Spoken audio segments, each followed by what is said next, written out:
Sometimes even when you put in your whole, it might never feel like you put in your whole. It's okay to transition even when it doesn't feel okay for the rest of the people around you. May you be comfortable enough to know that, okay, I did do my best. This is all that has come out, but I put in my best.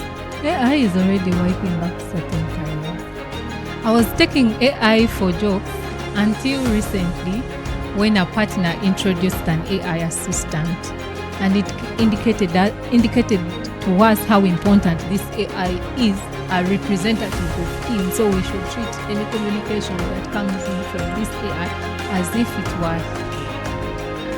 And guess what?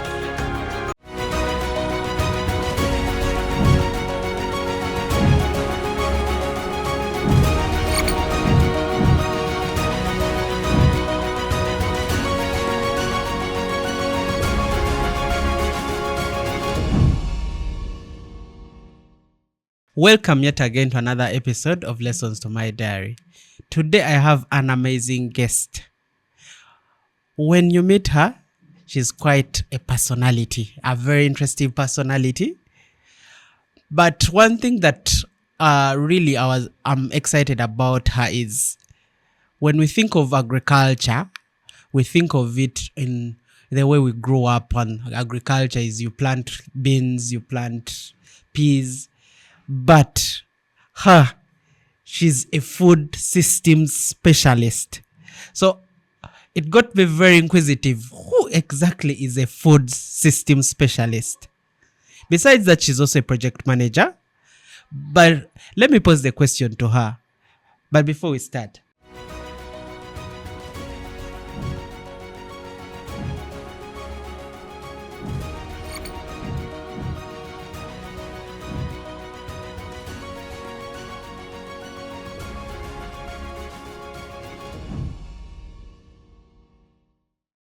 Victoria, welcome to Lessons to My Diary. Thank you, Derek, for having me. Let's just start from the beginning. Who exactly is an agri-food specialist, system specialist? Well, an agri-food system specialist is a person who looks at food throughout the entire chain, from inputs to production to what happens after production, and that could be in marketing and sales, to consumption, to the final consumer. So you're managing the entire food systems, plus the enabling environment around it, issues around policies and transportation, post-harvest handling, all that. That is an agri-food systems specialist. So that's the entire process? Yes, the entire agricultural value chain. So how did your agriculture journey start? Where did it start from? Like, did you grow up as a farmer? Did you just endeavor to study it at university? How did it start? Well, a few pieces in there, but growing up, I was brought up by a widow who was a farmer, a housewife. So the biggest contribution she did make was to ensure that at least we had food within the household. Yeah. So we used to farm, and I literally farmed from as far as I understood up to my Form 6. So for me, agriculture, yes, it was contributing, but it was so laborsome. So I remember in my head, I had said I would even hire someone to pluck a weed at my doorstep. I was tired.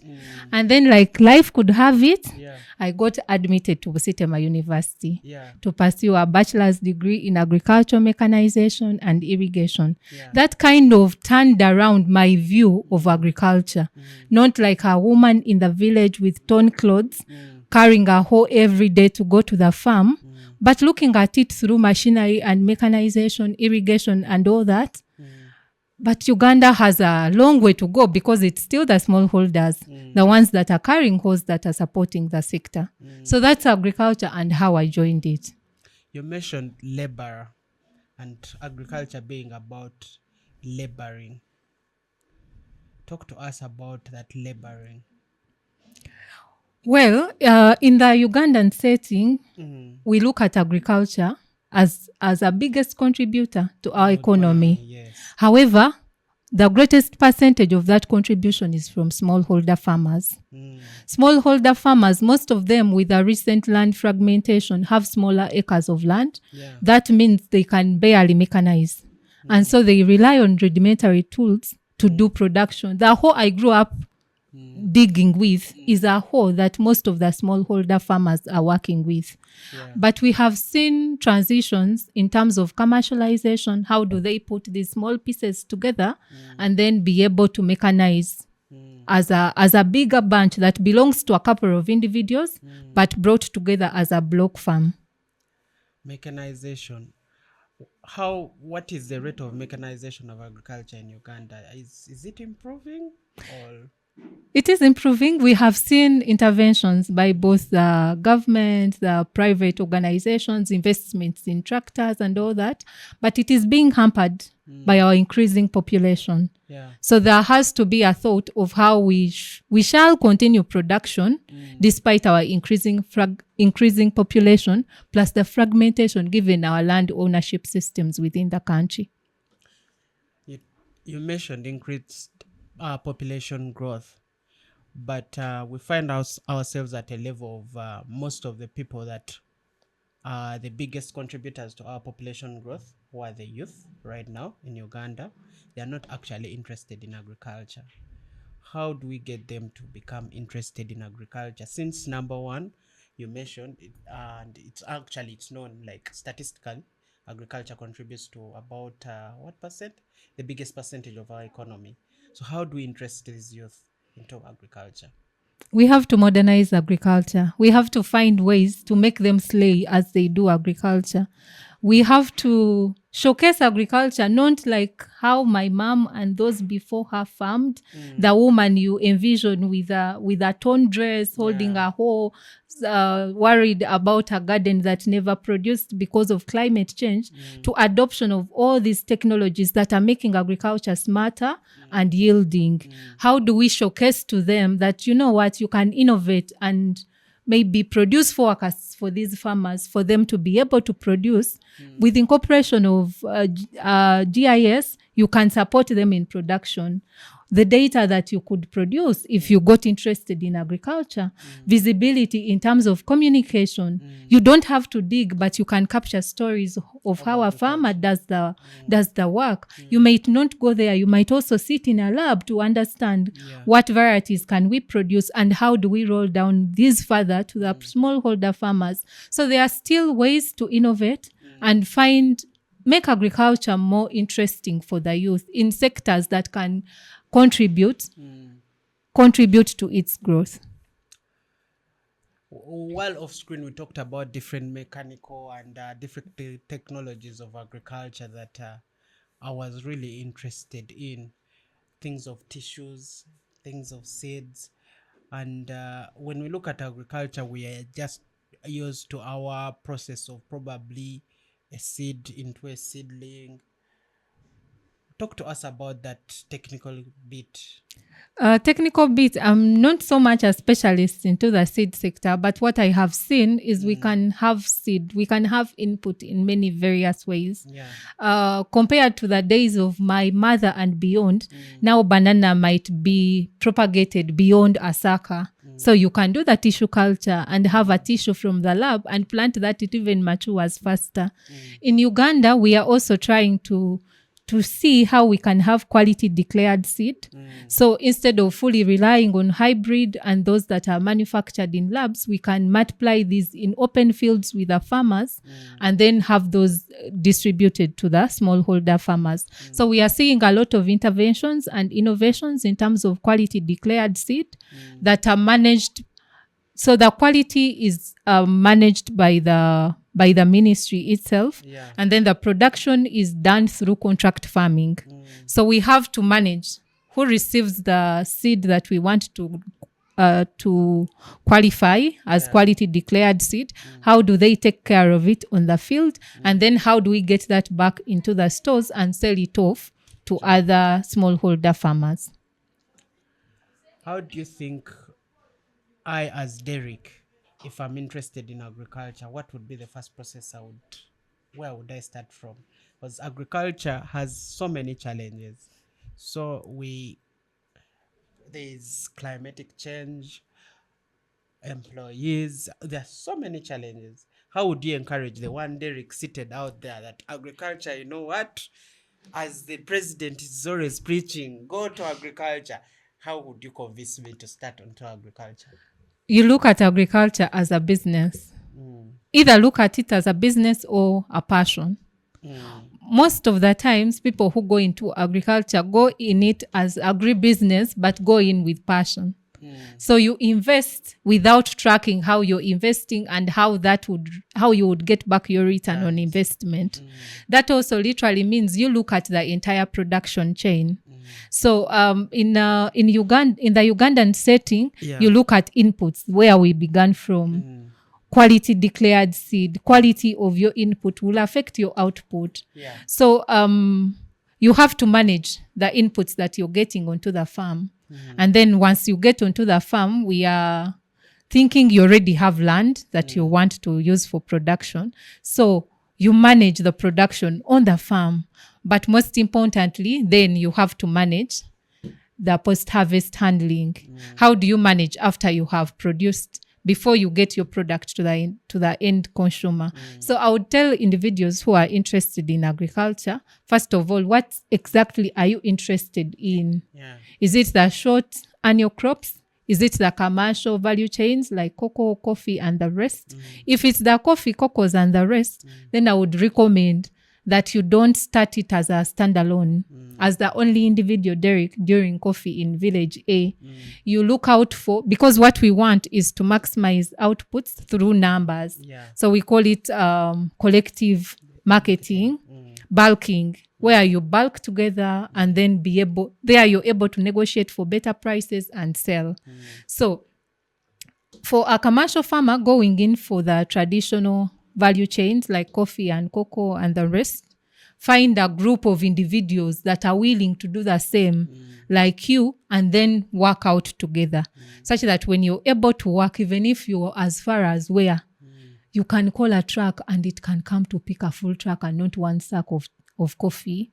No one will invest in getting one sack of coffee from thousands of kilometers away. So you look at bulking and collective marketing, but also be patient enough to wait for the good markets. Because ideally, if let's say we take an example of maize, there is a time when maize prices are good. And then there is a time when those prices, for you who is outside, you're like, is this really worth what a smallholder farmer put in as they invested in this production? So unfortunately, for most of our farmers, the limiting factor is finance. So they end up selling because that's the market that is available. And they can't wait. They can't bulk that and make it wait in their stores for them to sell later.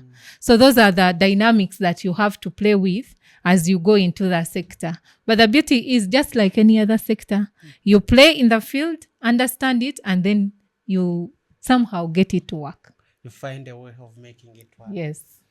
Vicky, so how, I'm just inquisitive, you're into agriculture, then you're also a project manager. Where did that come from? How did you get into project management and be interested in that bit? So in career, you transition as an individual. Now, a project manager who has done field work before is better than one who has just grown up the ladders. So starting out in my career, when I graduated from the university, I started out as a researcher. Did research, and then up to a certain extent, when my then employer was drifting me a bit to wash, I made the toughest decision I have ever made in my entire career, was to leave Kampala to Otuke district. I said that, and I didn't know that district until I saw an advert looking out for graduate interns. I applied and even never told anyone. It was after I was shortlisted that I went to inquire from my sister, so where is this district? And she told me, I told her I had been shortlisted. And when I got the role, I told her, you know what? Let me go. I am going because I cannot install irrigation systems on Kampala Road. I have to go build expertise in the field and come back to Kampala and supervise those doing it in the field. Yeah. So I left Kampala and went to Otuke and did the most marvelous things that I learned about theoretically, the good agricultural practices, the demonstrations with irrigation, research and data collection and analysis. That was marvelous. So for me, I have always remained within the agriculture sector, but you get to understand that in career, a manager is at different levels. Yeah. Even in that level where I was in the field, I was managing that project at the lowest level you could think of. In fact, we call them ground soldiers. Those ground soldiers hold the project. Yes. Without them, a project fails. So I did invest in that within the field work of Uganda. I traversed after Tuke. I went to Arua, learned a lot in humanitarian response, market systems development. And then about 4 years ago, I now made the decision that it was about time I needed to come back to Kampala. Yeah. And then start on a journey of managing those that are doing it there. Yeah. So when I transitioned to Kampala, I then got a thought, okay, I now need to be certified as a project manager. And last year I got certified as a project management professional, looking at projects now more as a certified project manager, looking at life broadly from a project manager's lens. How do you look at life in a project manager's lens? Every day in project management, we manage costs, we manage timelines, and we manage resources. Yeah. So even at your home, you're kind of juggling those. Yeah. You're juggling, how do I allocate resources, how do I allocate time, and how do I allocate finance? Yeah. At the same time, you're managing risk. Yeah. So for every project manager, your day-to-day job is to manage risk.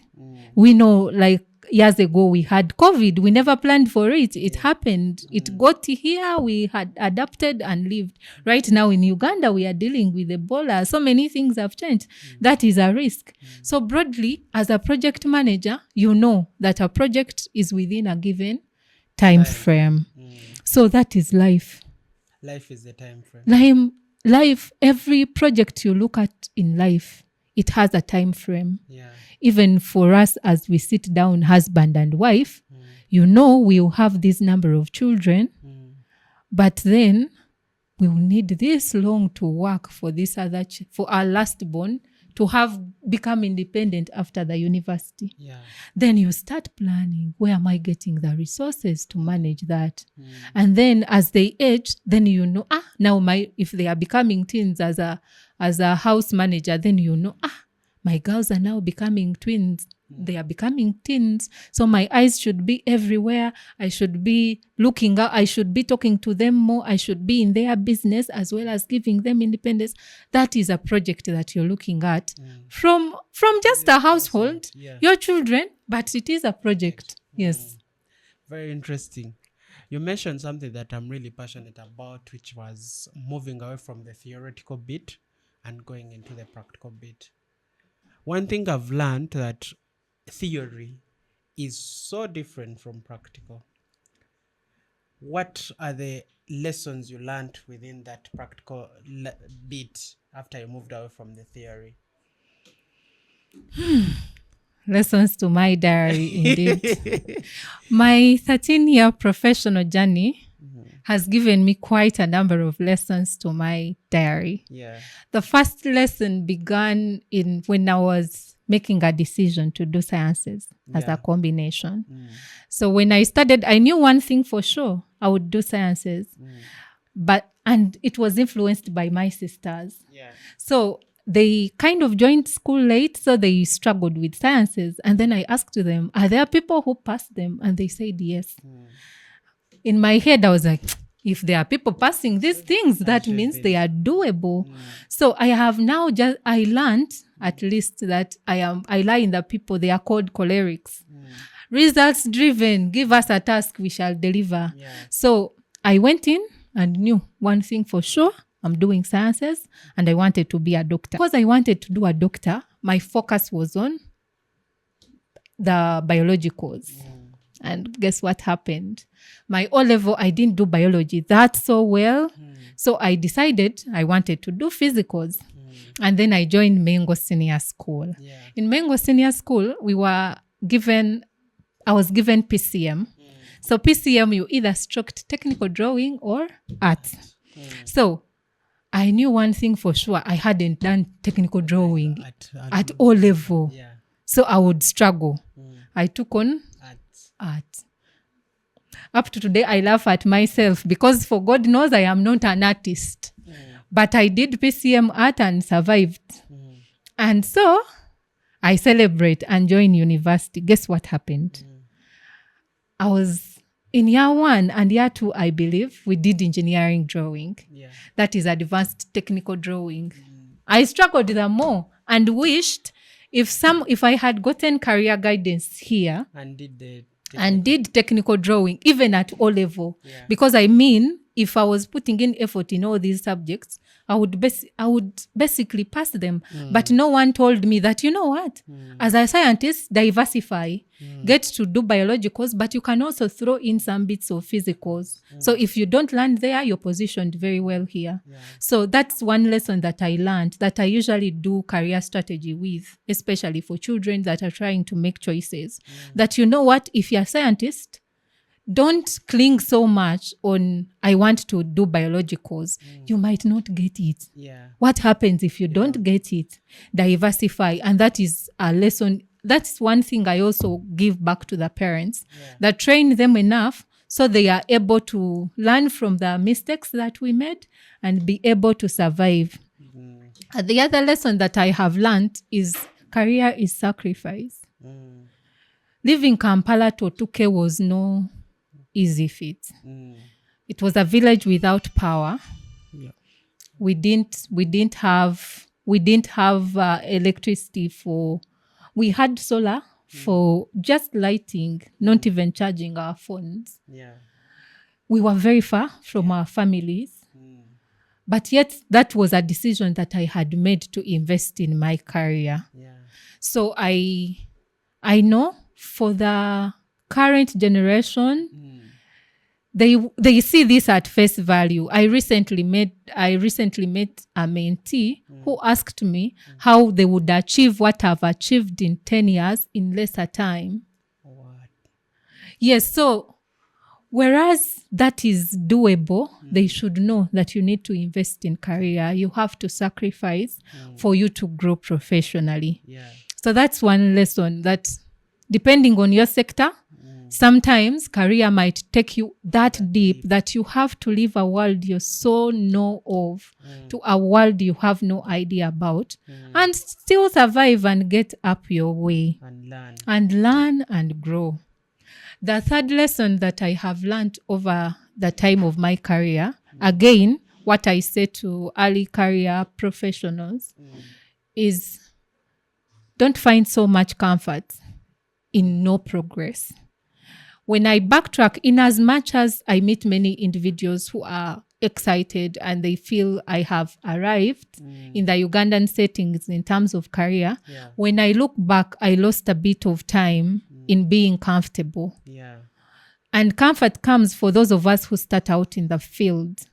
The comfort that you leave home at 7:45 and by 8 you're in office, that you usually tell yourself, I don't want the stress and traffic jam of Kampala.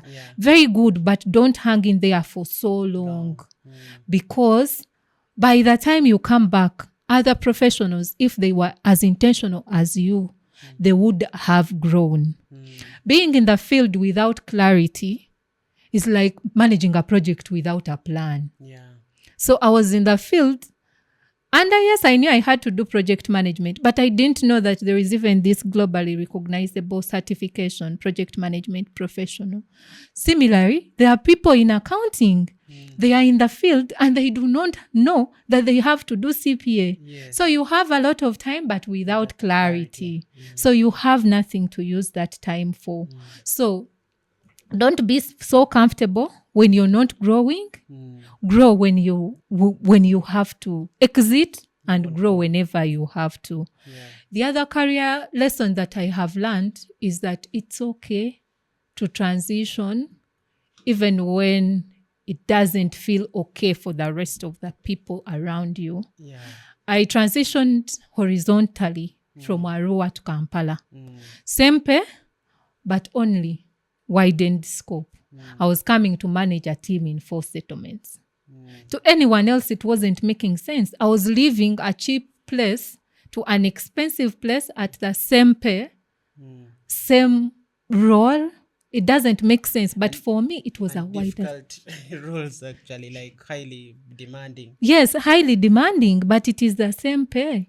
So for me, it wasn't making sense, but for others, it wasn't making sense. But for me, it made sense. I had to transition for me to grow as an individual, manage a bigger team, and deepen my expertise in project management.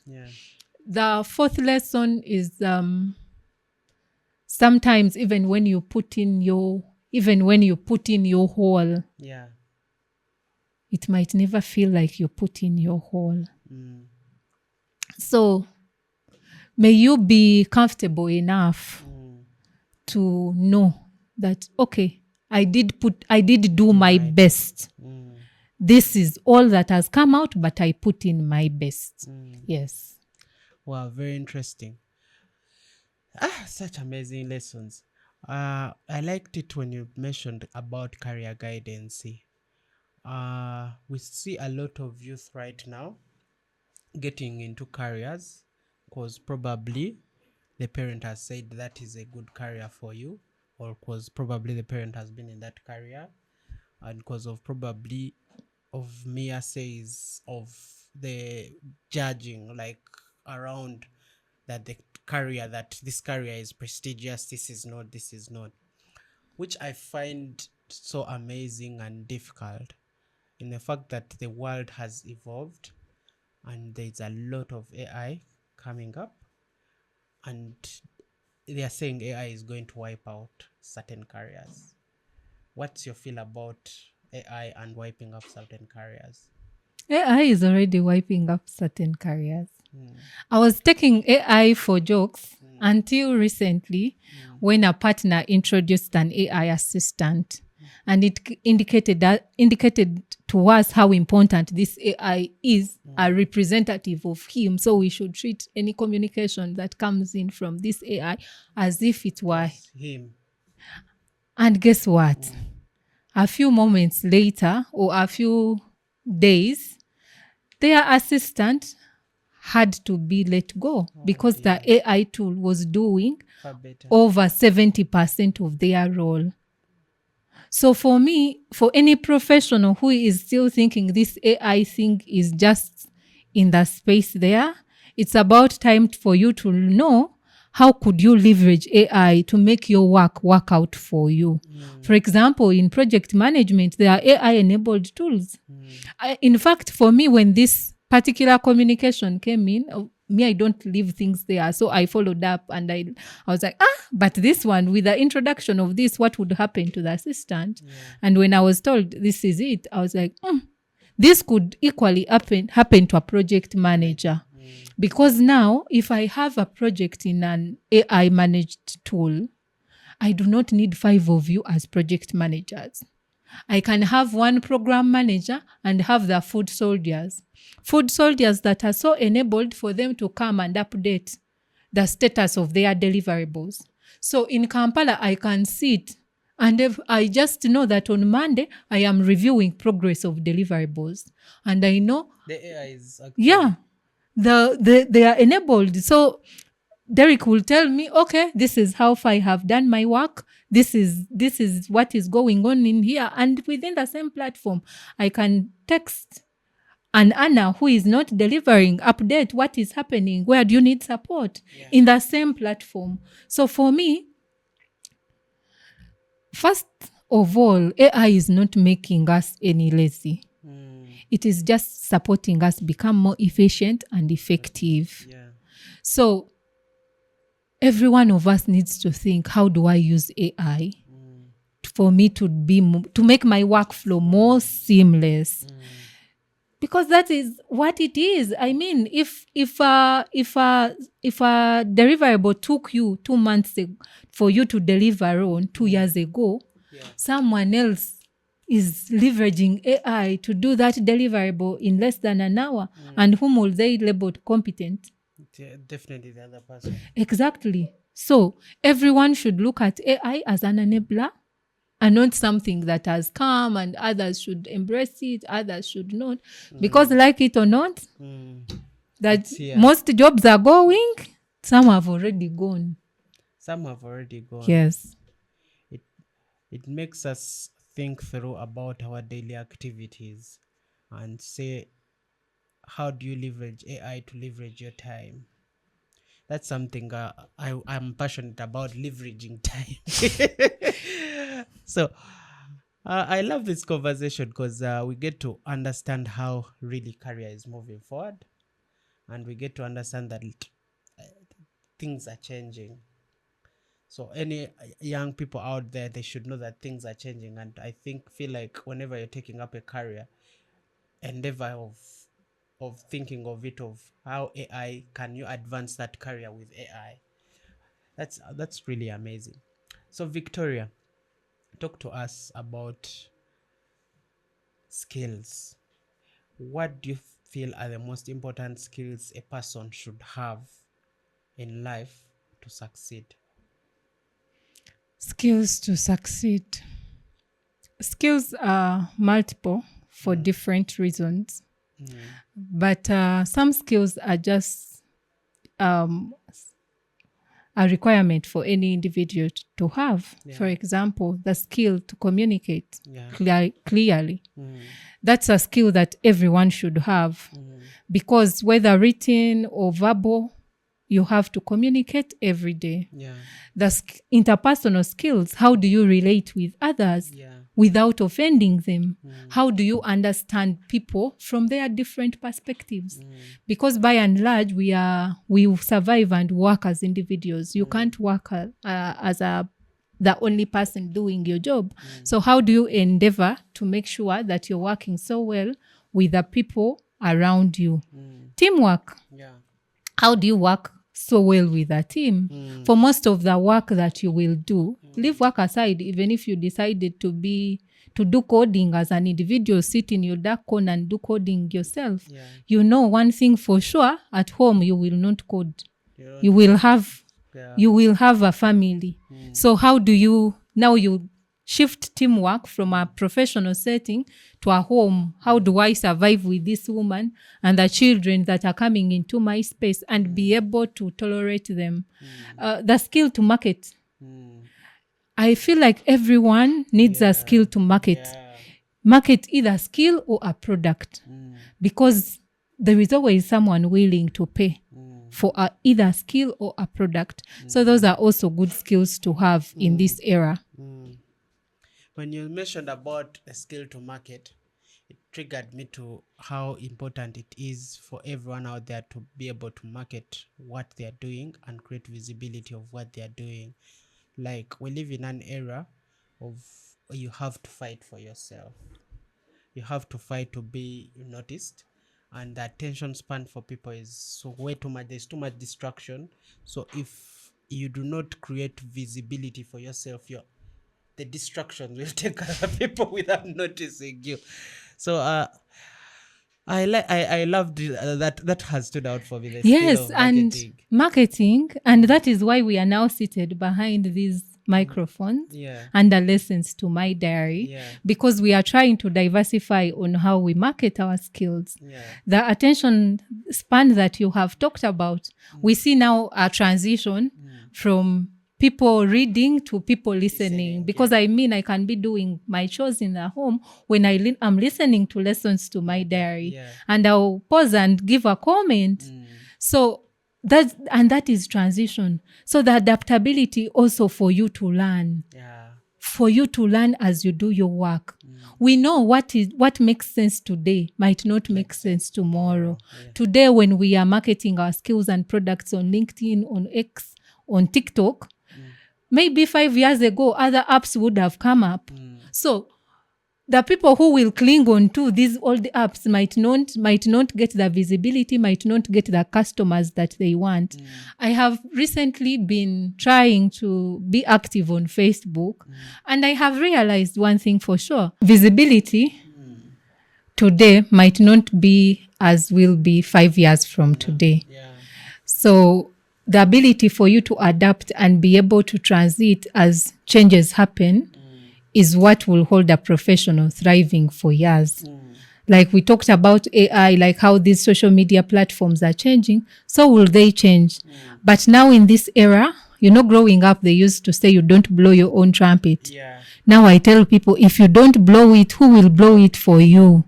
Because there are very many people doing what you do and are talking about it. They are visible, so they are landing clients, they are landing opportunities.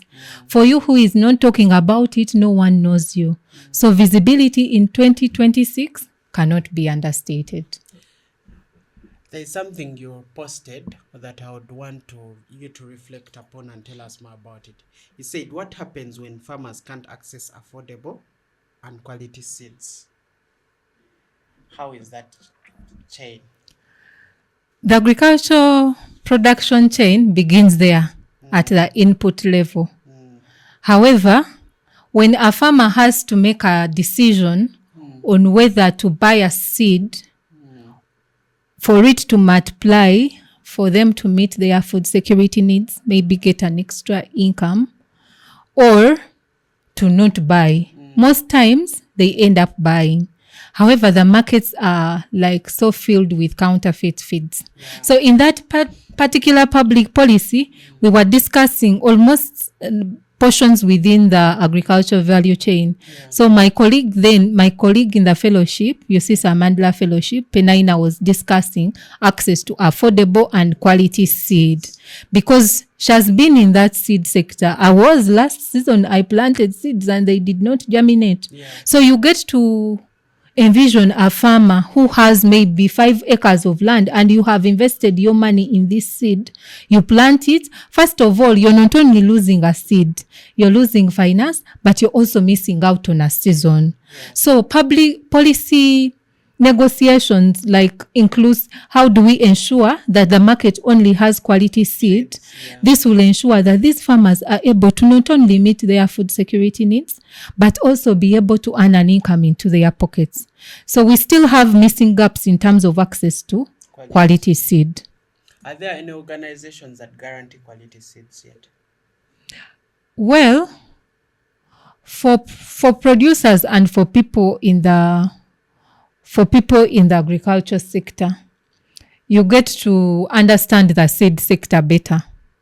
So you have to learn which varieties are there and which brand you trust to get seed from. And in case you do not get that, then you have to check out what went wrong. So that is why now we advocate for farmers getting these inputs from certified agro input shops. So I know that I'm picking this particular brand of seeds. They have a production date, they have an expiry date, but also I am able to come back here and at least complain, and this particular brand will be able to host the blame. I was recently talking to a seed enterprise, and the producer told me, the production manager told me there was a time they had to destroy over 9 tons of seed, and because the complaints kept coming from the farmers that the seeds that you gave us are not germinating, they feared that, this is our brand. If we cannot keep these seeds on the shelf, because if more farmers if a farmer bought this seed this season, it did not germinate, they come back and buy it the following season and it doesn't germinate, you would have lost that farmer and the thousands of others behind them. Because when I plant, I come and tell you, Derek, actually you visit my farm, you're like, your maize is doing well. Where did you buy it from? Similarly, if I ever buy and twice and your seed doesn't germinate, I'll still spread the bad news that, you know what, those guys, their brand is no longer serving us. So the seeds are there, they are brands, but also the farmers have to be loyal to particular brands where they could give this feedback and this feedback would be acted on. It brings up to the point of pricing. As a farmer, you're looking at the price for better yield. How do you juggle between pricing and production? Between pricing and production. Overall, unfortunately, a farmer, their price is determined by the buyer most of the times. However, when they get to leverage components like bulk marketing, then they have an opportunity to set the price. Yeah. So the last about 2 months ago, I was in the field and you could feel the predicaments of a smallholder farmer. Deep in the villages, the middlemen are coming. Yeah. They are buying these things at a price they have set. Addition to that, again, according to the farmer, the weighing scales are not standardized. So you find if you had a weighing scale or you weighed from one that is stamped, knowing it was standardized, the middleman, when he comes to weigh the same, it would be like 2 kgs less. So a farmer is losing. That's where that chain is. Yes. However, when you get to understand agricultural value chains, you get to also know it is very hard to deal away with those middlemen. You have to find a way of working with them to make that value chain work. So the challenges of a smallholder farmer are many. The prices are not set by them, but yet they invest. So the only way they can be able to at least have some negotiation power is when you have bulk. And given the production segments that we have, the small pieces of land, that only means many of us have to come up together. Yes, you form an association, you can graduate to a cooperative, you can graduate to a union, and then bulk your production, negotiate with a buyer and guarantee. Because you see, the other thing that we have in agriculture is reliability. Victoria this season produces, next season she's up to other things. So a buyer whom you have signed a contract with that every end of season, these are the quantities we shall be producing, needs an assurance that indeed you can meet up that demand. So those are the missing chains within the production chain. But yes, the price is not determined by the farmer. It is determined by a buyer. And the only way they can work around it is when they embrace bulking, aggregation. Wow. As we wind up, Lessons to My Diary has culture of 3s. The first 3 is a lesson in health, wealth, and relationship. 1, 1, 1. A lesson in health, wealth, and relationship. A lesson in health. Yeah. Take care of your health. If you don't take care of it, it will take care of you. So do it before it warns you, before it puts you down. Yeah. A lesson in wealth is meant for generations. So whatever you're building, build it, but ensure sustainability through the generations that will come after you. Yeah. A lesson in relationships. Relationships are good, but they expire. As you grow in career and in any other phase of growth, there are friends whom you cling on until you realize these people moved on, and so should you. So accept that when you're at some level of growth, you lose some friends because you try pulling them and they'll never get back to you. So pull those you can to the level that you're up to, and then where you are, attract more, and more so those beyond you that can grow you. Wow. What is one lesson you've learned? But let's begin with one you've unlearned over the years. The lesson that I have unlearned over the years. Sometimes theory is different from practicals.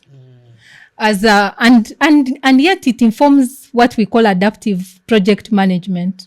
Sometimes what we design is different from the realities. So the ability for you to be able to I am kind of structured in my way of doing things, but now I have unlearned that and become agile.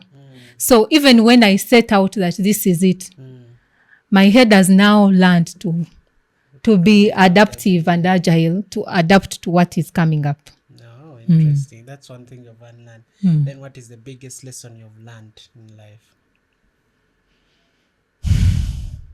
There were many, like we shared earlier, but what is my biggest? My biggest lesson for life is lived in seasons. And whatever season you're in, look out for the good around it and enjoy it, because it will never come back again. So even when you feel like you're in a deep hole, like nothing is working out, there is something that is working out. I was in a phase where I didn't have a full-time job for like 3 months. But in that phase, even when nothing worked, I managed to set off my children for work and then go back to bed and sleep. Yes. You could look at that as small, but for me, sleep is my hobby. Yes, just like other people have hobbies, for me, sleep is. So, because I had looked at it and I decided to take a rest, I realized after that in 13 years, I have never had such a rest where you're not looking out for waking up very early in the morning, sitting behind a desk for 40 hours a week. The flexibility to do the things that you want to love. So life is lived in seasons, bad or good, enjoy it. And if it is bad, find something good in that bad season. Wow. 3 people I would love to see on this podcast. 3 people I would like to see on this podcast. One is Agnes Chirabo. She's the executive director for Food Rights Alliance. Wow. She has a lot of input for this podcast in terms of policy, agriculture policy, and how risky it could be if you're advocating for certain policies. The other person I would like to see on this podcast is Brian Manzu. He's an expert in smart homes. Innovation, how do you ensure that your home is smart? You can track your car, you can open your gate meters away instead of being gunshot at your gate. Issues of smart spaces, really. The third person is Emily Babirye. She's a talent acquisition manager. She will give you insights on people and talent. How do people get hired? How are people retained? How do you manage exit? Wow. Thank you so much, Victoria. I've had an amazing session. I've got to learn a lot. When it comes to agriculture, I'm really inquisitive because I've done some agriculture and failed. So I want to take as many lessons, practical lessons that I would do before I engage into my next field. So it's been quite a delightful session. Thank you. Ciao.